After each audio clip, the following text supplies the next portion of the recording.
Bonjour à toutes et à tous, ravie de vous retrouver pour un nouveau numéro de Face aux échos. Aujourd'hui, j'ai le plaisir d'accueillir un acteur majeur du secteur aéronautique qui n'est autre que monsieur Hamid Ben Brahim El-Andalousi, qui est PDG de Midpark. Monsieur Ben Brahim, ravi de vous accueillir. Donc on rentre tout de suite dans le vif, du sujet. Merci Mariam.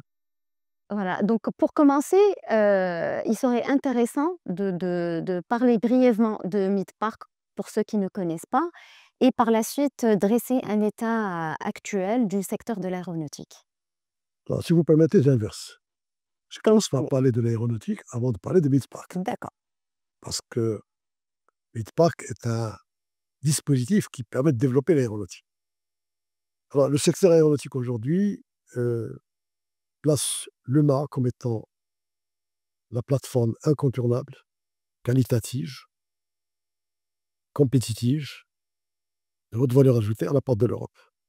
Avec plus de 150 acteurs majeurs et PME, on trouve Airbus, Boeing, Pratt & Whitney dans les moteurs, Safran, Hexcel, leader mondial des moteurs composites. Et euh, ce, cette base aujourd'hui est le flux d'un développement, d'abord d'une vision royale, et le développement de cette activité depuis une quinzaine, depuis 25 ans. Mmh. Alors, en termes de volume, c'est aujourd'hui 3 milliards de dollars à l'export, 26 7 000 techniciens supérieurs, Mmh. 42% de valeur ajoutée, et notre fierté, c'est 40% de femmes au niveau inclusion, ce qui dépasse largement l'objectif du nouveau modèle de développement pour 2030.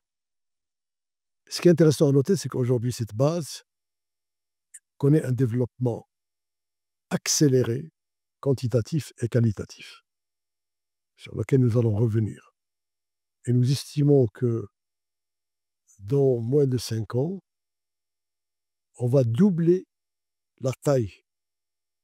Nous allons doubler la taille de cette plateforme pour atteindre 6 milliards de dollars à l'export contre 3 aujourd'hui. C'est-à-dire que dans les 5 années à venir, on va faire autant, sinon plus, que ce que nous avons mis 25 ans à faire au niveau de l'export.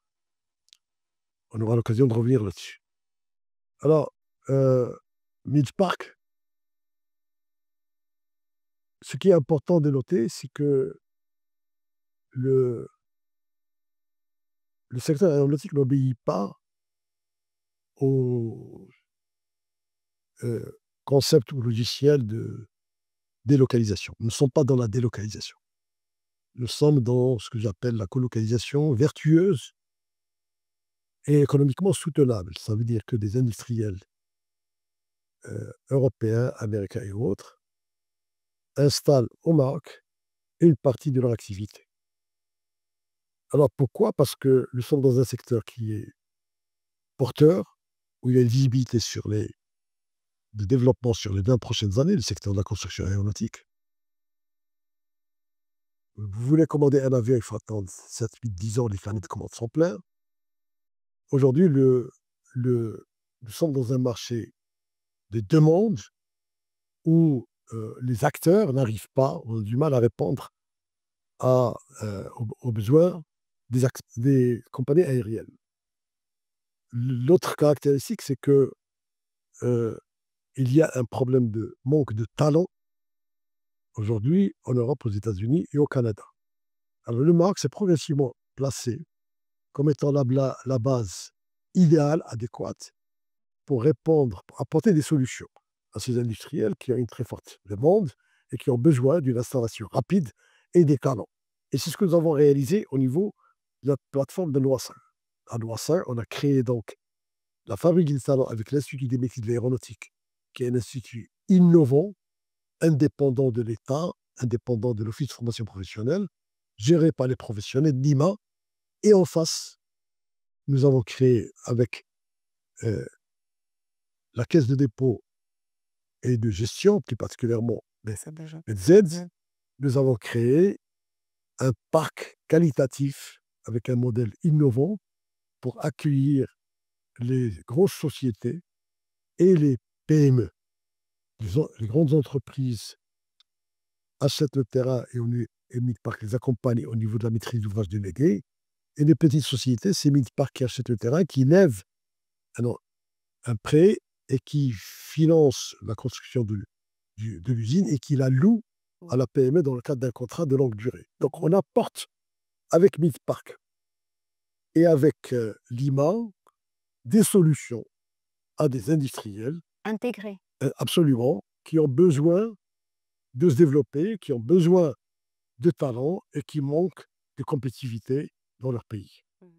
Voilà le rôle de Midpark. D'accord. Qui se veut aussi un hub actuellement. Incontestablement, le Maroc se positionne comme étant un hub incontournable au niveau aéronautique à la porte de l'Europe. D'accord. Et en parlant de cette position, récemment, Safran a investi, un investissement, a mobilisé un investissement colossal pour son implantation à Midpark. Qu'est-ce que l'implantation de Safran, qui existe déjà, qui opère déjà au Maroc, apporte à l'écosystème de façon globale? Quelles sont les retombées qu'on pourrait recenser? Euh, Safran est un acteur majeur au niveau aéronautique. C'est l'un des 4 motoristes qui existent dans le monde. Au niveau des moteurs civils et militaires, il y en a 4. 2 américains, General Electric et Pratt & Whitney, un français Safran et un anglais, allemand, Rolls-Royce. Safran est présent au Maroc depuis 25 ans. Elle a déjà aujourd'hui plus de 5000 collaborateurs, un chiffre d'affaires qui dépasse les 750 millions d'euros. Donc elle connaît le Maroc. Alors Safran, après 25 ans, elle persiste et signe. Elle considère, de l'aveu même du directeur général, que le Maroc est hautement stratégique pour Safran. Elle considère, dixit le directeur général, que les compétences marocaines, les talents marocains sont à un niveau international élevé. Alors, ils ont décidé de développer au Maroc un complexe industriel qui a été lancé par notre souverain le 13 mai dernier. Et ce complexe industriel comporte 2 pôles. Un pôle entretien du moteur LEAP, qui est le moteur le plus populaire aujourd'hui dans le monde, et le deuxième pôle, l'assemblage de ce moteur. L'ensemble à Midpark, sur une enveloppe foncière de 17 hectares, ce qui est important, ce qui est considérable. Alors, le moteur LEAP permet à la base marocaine de changer de catégorie, de changer de cap. Pourquoi? Parce que le moteur, c'est le cœur de la technologie aéronautique, plus de 50%. C'est un cercle fermé. Il n'y a que peu de pays qui sont dans le moteur, 5, 6. Et pourquoi? Parce que il y a une barrière technologique considérable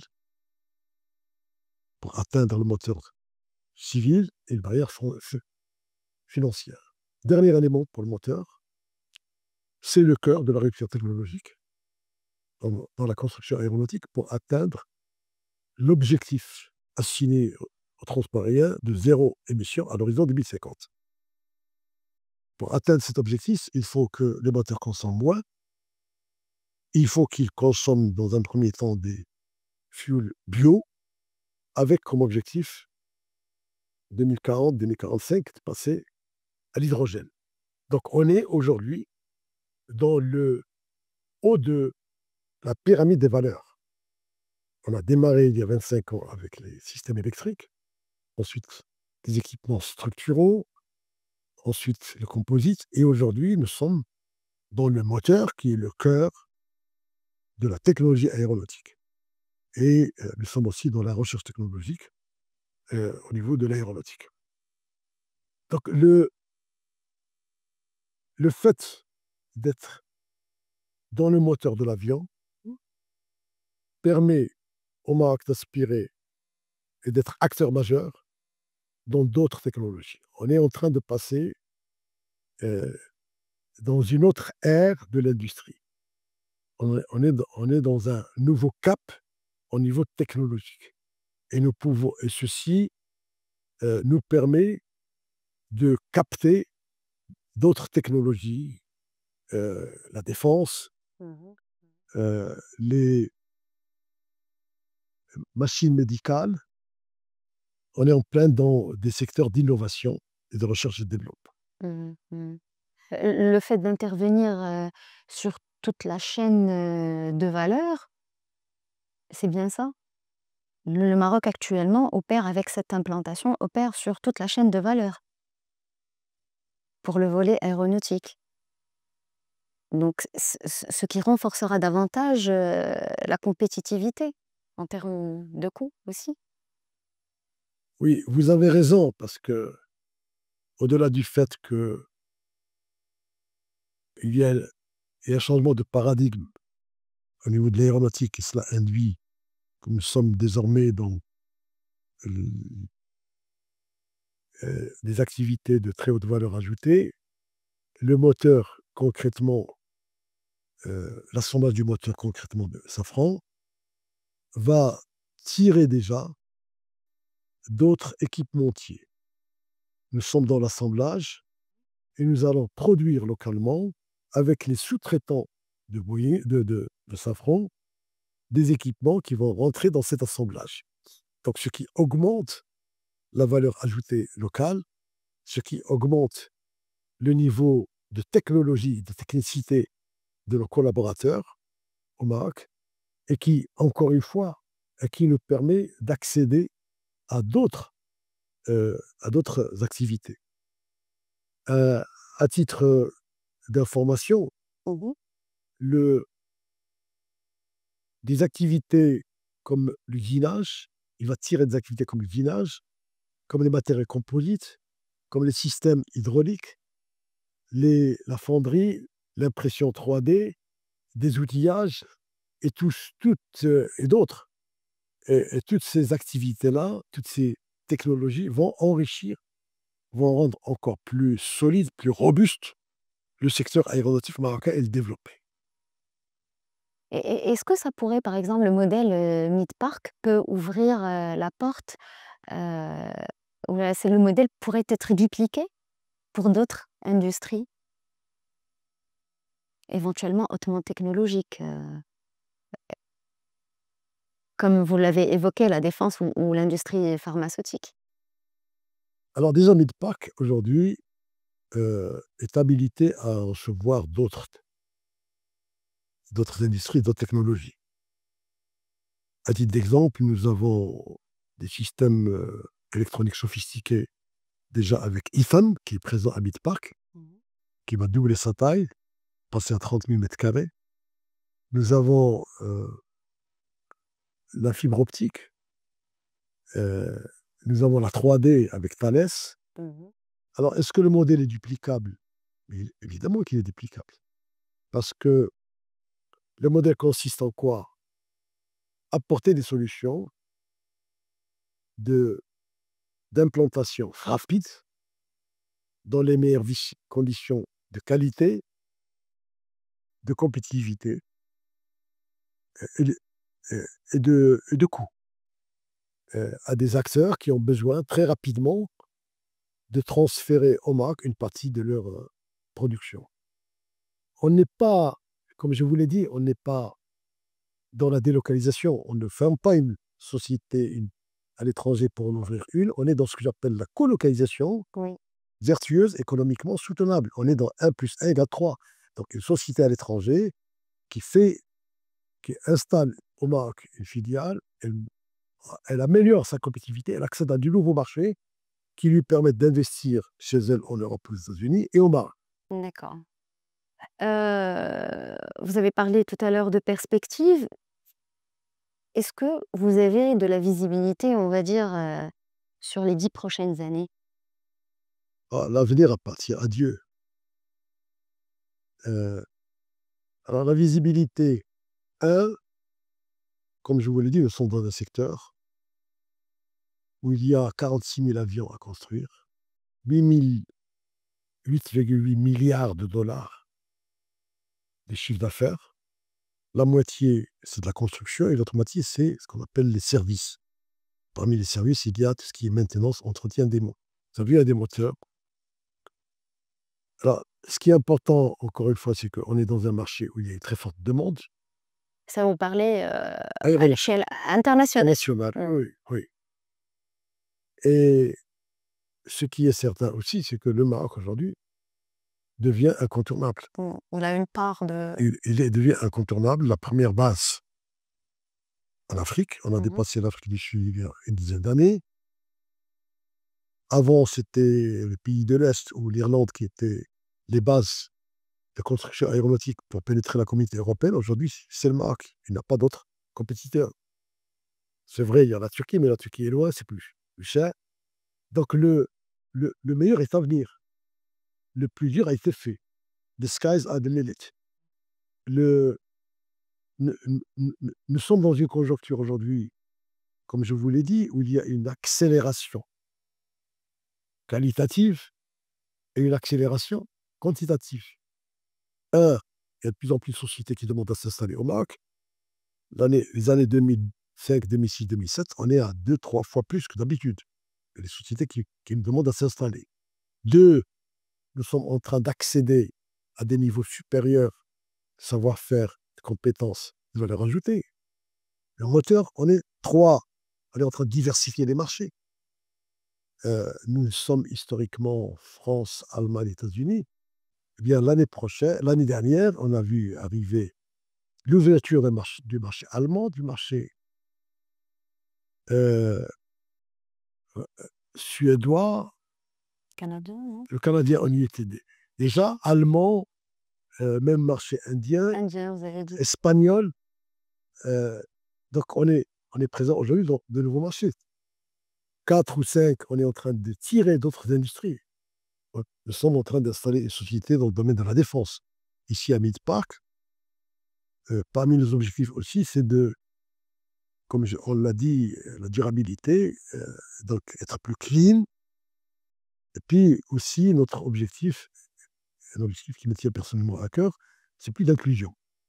D'inclusion au niveau féminin, et nous sommes déjà très forts, En parité. 40% de femmes, et d'inclusion, ça aussi on reviendra là-dessus, du capital humain, du capital tout court, dans ce secteur, pour le rendre plus pérenne, pour le rendre plus robuste. D'accord. Monsieur donc Brahim, vous avez mis le point, vous avez beaucoup insisté sur un point, sur les talents et la formation. Est-ce que vous pouvez nous mettre un petit peu dans le contexte et parler des enjeux? Parce qu'on a tendance à faire des études internationales étrangères, mettre le point sur le fait que le Maroc pourrait éventuellement manquer de main-d'œuvre. Qu'est-ce que vous pouvez me dire à ce sujet, à ce sujet? Et est-ce que vous n'avez pas peur de fuite de cerveau? Pour moi, c'est un faux problème. Pas encore. Pour moi, un faux problème, et je porte la conviction que notre véritable richesse, c'est notre jeunesse. Clairement. Je porte la conviction que nous avons le même cerveau à la naissance et tout le monde peut accéder au même niveau de la connaissance et peut avoir les mêmes chances, pourvu qu'on lui donne la formation, l'éducation et les valeurs qu'il faut.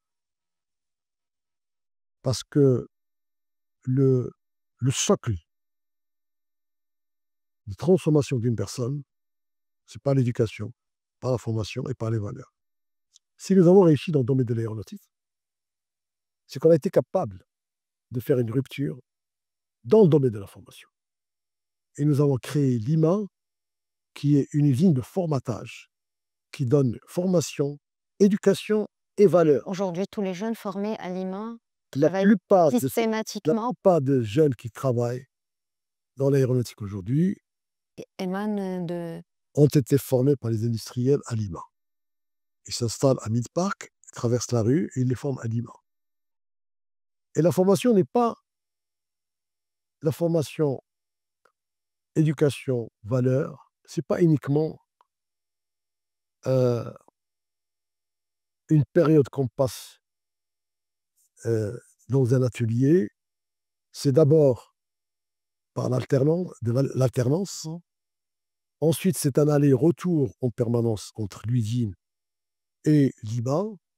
Trois, quand une usine s'installe, une société s'installe, elle a besoin de certains collaborateurs à qui il va donner une certaine formation. Mais 5 années après, cette usine est montée en compétences. Elle a des exigences plus fortes.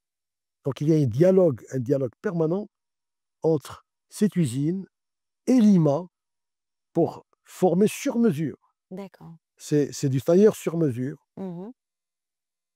Et, et l'autre élément important, c'est que nous sommes dans un secteur hautement de sécurité. La sécurité est une exigence première euh, qui doit être assurée. Toute pièce qui est fabriquée au Maroc ou dans n'importe quel point du monde, il y a une traçabilité. S'il y a demain un accident, on va voir où a été faite la pièce et par qui. Et le responsable d'une usine a une responsabilité pénale. Le directeur d'une usine est pénal parce qu'il faut s'assurer qu'il a appliqué les procédures Mhm. À la à lettre. la lettre. Mhm. Voilà. Alors maintenant, pour assurer cette montée en compétences de, Local. de notre secteur, pour aller encore plus loin, pour attirer les activités dans lesquelles notre performance aujourd'hui n'est pas encore très élevée, notamment dans les services. Et ce que j'appelle les services, c'est la maintenance Mhm. des avions, Des appareils. des Mhm. moteurs, des équipements. Là, les services, c'est les modifications, transformations d'avions, où il y a un marché gigantesque. Un avion gros porteur qui a fait 30 années pour transporter des passagers, vous l'arrêtez, vous le transportez en avion fret pour les besoins de Federal Express, d'Amazon. Dans tous ces domaines-là, il y a encore autre activité de service. Un PDG ou un prince qui achète un avion, cet avion-là, il faut l'équiper en salon VIP. euh, Et tout ça, c'est ce qu'on appelle la modification et transformation d'avion. Dans ces domaines-là, on a encore des choses à faire. Et ces domaines font appel à des techniciens spécialisés dans le domaine de la maintenance. Et là aussi, on a besoin de créer un instrument efficace pour répondre aux besoins du MAC et au-delà. La problématique des fuites de cerveau, pour moi, est un faux problème.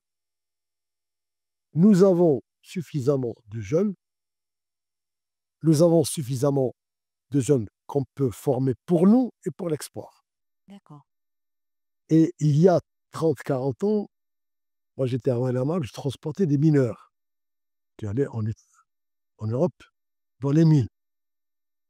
Moi, en tant que Marocain, je suis fier de transporter ou d'exporter des techniciens supérieurs, des ingénieurs. Il faut en former suffisamment pour nous et pour l'export. Et l'autre élément important, c'est qu'il faut amener ceux de sociétés qui vont les employer à participer au coût de cette formation. Il y a des choses, il y a des choses, il y a des process innovants à monter.